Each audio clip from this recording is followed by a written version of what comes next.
প্রিয় ভাই ও বোনেরা, আসসালামু আলাইকুম। আজকে হজরত ওয়ায়েস কারনী রহমাতুল্লাহের জীবন কাহিনী আলোচনা করব।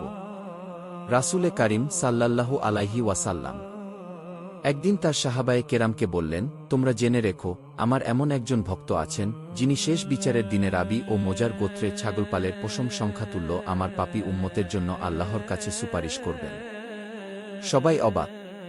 কে তিনি, এমন সৌভাগ্যবান পুরুষ? নবী কারীম সাল্লাল্লাহু আলাইহি ওয়াসাল্লাম বললেন, তিনি আল্লাহর এক প্রিয়জন ওয়ায়েস কারনী। সাহাবারা বললেন, তিনি কি আপনাকে দেখেছেন? নবী বললেন, না, চর্মচক্ষু দিয়ে দেখেননি, তবে দেখেছেন নয়ন দিয়ে। সাহাবারা জিজ্ঞেস করলেন, তিনি যদি আপনার এতই গুণমুগ্ধ, তাহলে আপনার সমীপে উপস্থিত হন না কেন? আল্লাহর নবী বললেন, তার দুটো কারণ আছে। প্রথম, আল্লাহ ও আল্লাহর নবীর প্রেমে তিনি এমনই বিভোর যে তার কোথাও যাওয়ার অবস্থা নেই। আর দ্বিতীয় কারণটি হল, তিনি শরীয়তের নির্দেশ পালনে নিরত।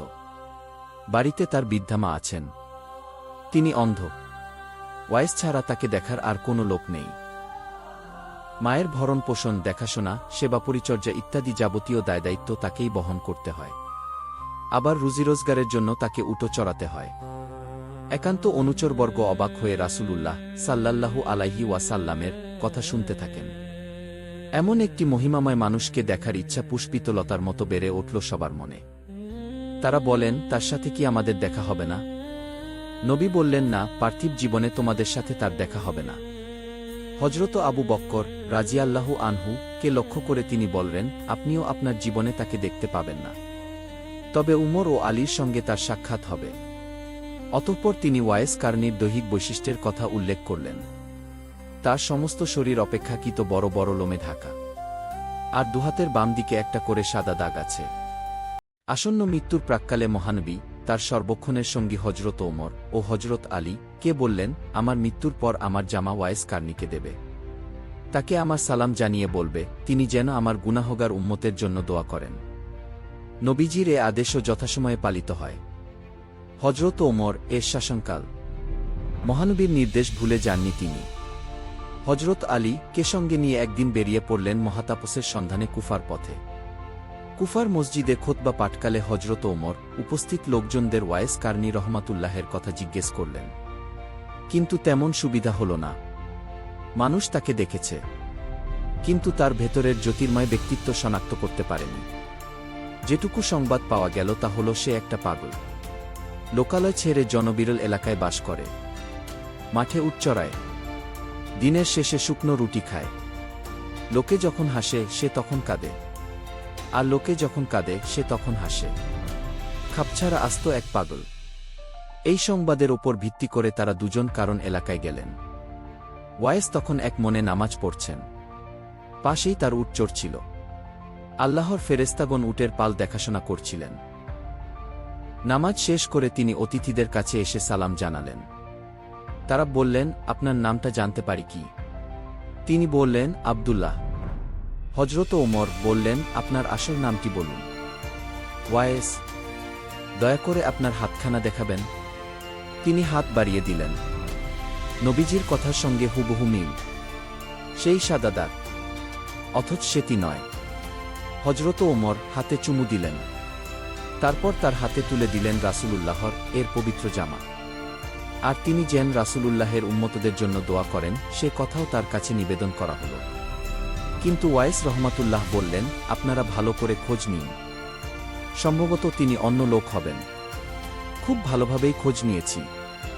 হযরত ওমর বললেন, রাসূলুল্লাহ যেসব চিহ্নের কথা বলেছেন তা মিলে গেছে। আমরা সম্পূর্ণ নিশ্চিত যে আপনিই তার পরম প্রিয় ওয়ায়েস। এতক্ষণে ওয়ায়েস রহমাতুল্লাহ আগন্তুকদের পরিচয় জিজ্ঞেস করলেন।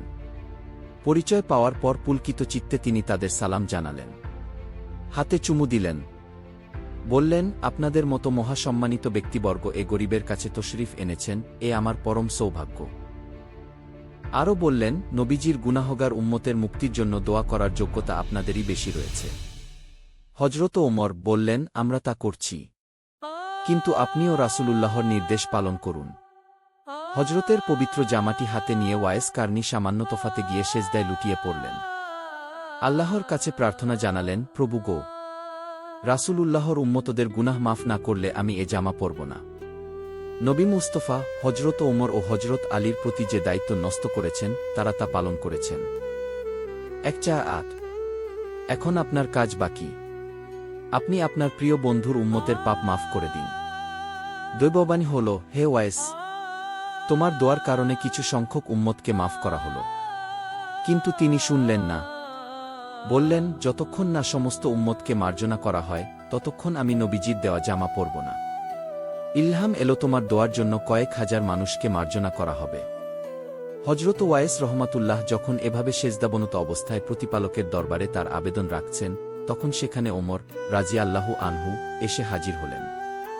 তাদের দেখে তিনি বিরক্তি প্রকাশ করে বললেন, আপনারা কেন আমার কাছে এলেন? আমি যে রাসূলের উম্মতদের মুক্তির জন্য চেষ্টা করছিলাম।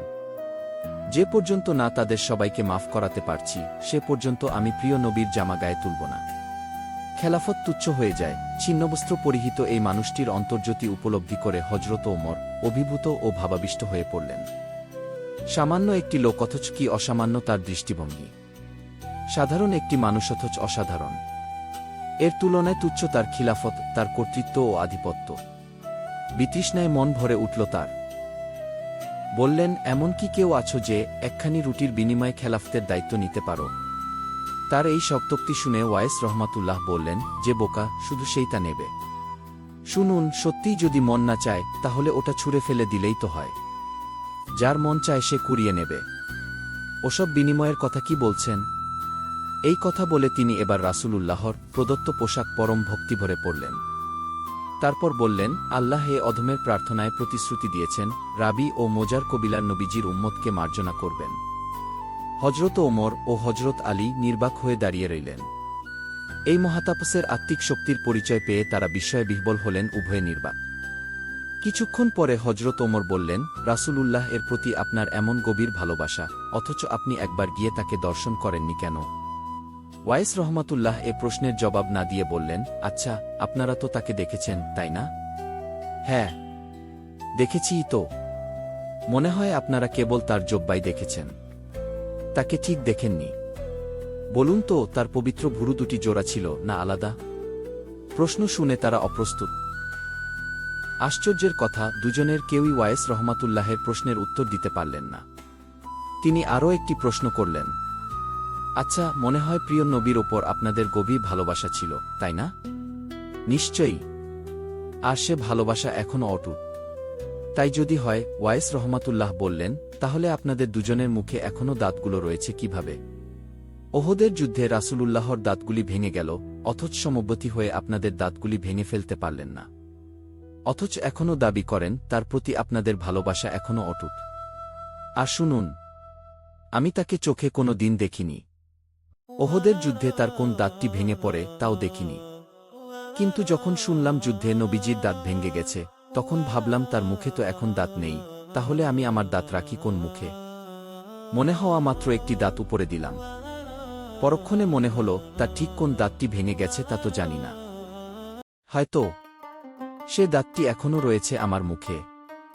এই সংশয় দূর করার জন্য আমি তাই সব দাঁতই তুলে ফেলেছি। রাসূলুল্লাহর প্রিয় দুই সহচর ওয়াইস কারনী রহমাতুল্লাহের এ বিবরণ শুনে শিউরে উঠলেন। এও কি সম্ভব? অথচ শুধু সম্ভব নয়, সত্য। ভালোবাসা, ভক্তি কাকে বলে, ওয়াইস রহমাতুল্লাহ তার এক প্রদীপ্ত প্রমাণ। আন্তরিক, অকপট, নির্মল ভালোবাসার এ নমুনা দেখে তারা স্তম্ভিত। চোখের আড়ালে যিনি ছিলেন, তিনি কেমন করে সমগ্র চেনা জুড়ে চৈতন্যময় হয়ে উঠেছেন। হযরত ওমর ও হযরত আলী এই মহান প্রেমিকের কাছে কিছু শিক্ষা নিতে চাইলেন। বিনীত কণ্ঠে বললেন, জনাব, আমাদের জন্য দোয়া করুন। ওয়াইস রহমাতুল্লাহ বললেন, আমার ঈমান অনুরাগহীন, তবুও দোয়া করছি। প্রতি ওয়াক্ত নামাজে এই দোয়াই করে থাকি, প্রভু গো, বিশ্বাসী নর ও নারীকে আপনি ক্ষমা করুন। হযরত ওমর কে বললেন, যদি ঈমানসহ কবরে যেতে পারেন তাহলে দোয়া নিজেই আপনাকে খুঁজে নেবে। হযরত ওমর বললেন, আরও কিছু বলুন। খলিফা ওয়াইস রহমাতুল্লাহ বললেন, আপনি কি আল্লাহকে চিনেছেন? হ্যাঁ, চিনেছি। যদি চিনে থাকেন তাহলে অন্য কাউকে যেন না চেনেন না জানেন, তবে তাই হবে আপনার পক্ষে সবচেয়ে ভালো। আরও কিছু বলুন। আল্লাহ কি আপনাকে চেনে, জানেন? তা তো অবশ্যই। একমাত্র তিনি ছাড়া অন্য কেউ যদি আপনাকে না জানেন তো খুব ভালো কথা। এসব কথাবার্তার পর হযরত ওমর বললেন, দাঁড়ান, আপনার জন্য আমি কিছু নিয়ে আসি। আল্লাহ ও রাসূল প্রেমী এ লোকটি তখন জামার পকেট থেকে 2টি পয়সা বের করে বললেন, উট চড়িয়ে আমি এ পয়সা রোজগার করেছি। যদি আপনি নিশ্চিত করে বলতে পারেন যে এ পয়সা খরচ করার পরও আমি বেঁচে থাকব, তাহলে আমার আরও কিছু জিনিসপত্রের প্রয়োজন হবে। তার মানে জীবন কখন ফুরায় কেউ জানে না, সুতরাং কোনো কিছু সঞ্চয়েরও প্রশ্ন আসে না। অর্থাৎ খলিফার কাছ থেকে ওয়াইস কারনী রহমাতুল্লাহ কিছু নিতে অস্বীকার করলেন। পরে 2 মহান অতিথির উদ্দেশ্যে বললেন, এখানে আসার জন্যে অনেক দুঃখ কষ্ট পেয়েছেন, আমি আপনাদের কম দুঃখ দিইনি। আশা করি আমার অপরাধ ক্ষমা করবেন। এখন আপনারা বিদায় গ্রহণ করুন। রোজ কিয়ামত খুব কাছে, আল্লাহর রহমতে সেদিন আবার দেখা হবে, আর তখন আমাদের সান্নিধ্য সংস্পর্শ দীর্ঘস্থায়ী হবে। আমি এখন আখেরাতের পাথের সংগ্রহে খুবই ব্যস্ত। কথা বলে হযরত ওমর ও হযরত আলী কে তিনি বিদায় জানালেন। তারপর নিজেও সেখান থেকে চলে গেলেন।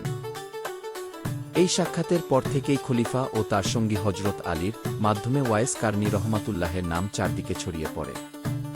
আর এই জন্য আত্মনিবেদিত দরবেশের গোপনোক্তির নীরব সাধনায় বিঘ্ন দেখা দিল। তখন তিনি ওই এলাকা ত্যাগ করে কুফায় চলে যান। শোনা যায় এরপরে হারম ইবনে জামান ছাড়া আর কারো সাথে তার দেখা হয়নি। আশা করি কাহিনীটি আপনাদের খুব ভালো লেগেছে।